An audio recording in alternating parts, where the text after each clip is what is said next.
ہاں ہاں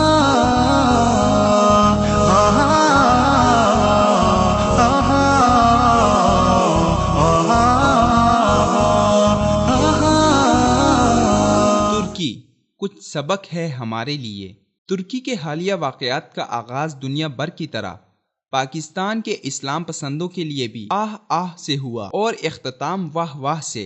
اس رات کون تھا جس نے آہوزاری نہ کی، ہر طرح کی مسلکی، جماعتی اور گروہی تفریق کے بغیر؟ جس نے سنا کہ اسلام پسند حکومت خطرے میں ہے، وہ مضطرب ہوا۔ جسے اللہ نے توفیق دی، اللہ کو پکارا، اس کے آگے جھولی پھیلائی، آہوزاری کی، ساری رات اسی کیفیت میں گزری۔ اور جب خبر ملی کہ انقلاب ناکام ہوا ہے تو اب سب ہی واہ واہ میں لگے ہیں۔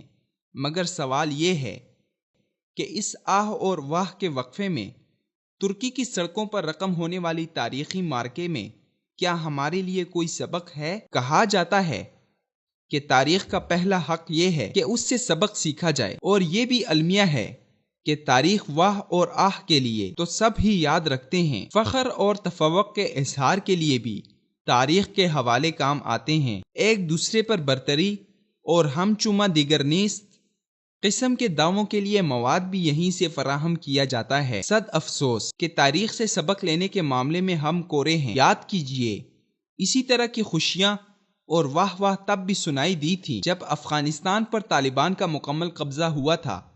پھر کیا ہوا؟ ان پر جو بیتی سو بیتی، ان کے لیے آپ نے جو کیا سو کیا، مگر ان سے کیا سیکھا؟ کیا کوئی بتا سکتا ہے؟ اردگان کو بغاوت کچلنے پر ہمارے دینی حلقے کے وہ علماء بھی مبارکباد کی سندیں ارسال کرتے پائے گئے ہیں، خود جن کے اداروں میں کسی دینی تحریک سے وابستگی شجر ممنوع ہے۔ آخر تعلیمی اداروں میں دینی تحریکی شعور کا وجود نہ ہو تو اسلامی قیادت کہاں سے نصیب ہوگی؟ اردگان کی آواز پر مساجد کے سپیکروں سے اپیل ہوئی اور عوام سڑکوں پر۔ کیا ہمارے ہاں ایسا ممکن ہے؟ اگر نہیں تو کیوں؟ ترکی کی لاکھوں عوام سڑکوں پر آئی، کہیں بھی توڑ پھوڑ ہوئی، نہ گاڑیاں جلیں، نہ پتھراؤ ہوا، حتیٰ کہ کسی شخصیت کے نام کے نعرے لگے، نہ کسی پارٹی کے پرچم بلند ہوئے، اور نہ مخالف مرد آباد کے غلغلے مچے۔ ہر کوئی بس تکبیر، حمد باری اور کلمہ طیبہ کا ورد کر رہا تھا۔ یا اللہ، بسم اللہ، اللہ اکبر، یا اللہ۔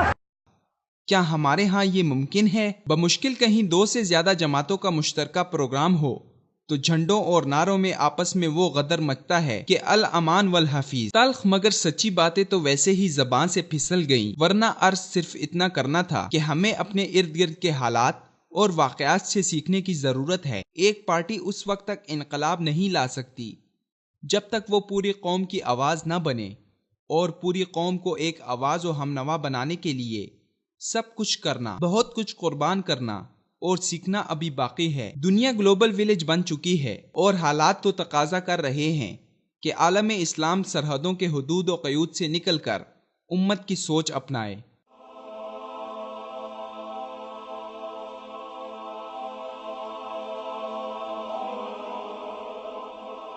ایمان کی کرن، ہدایت کی شمع، وصال اردو۔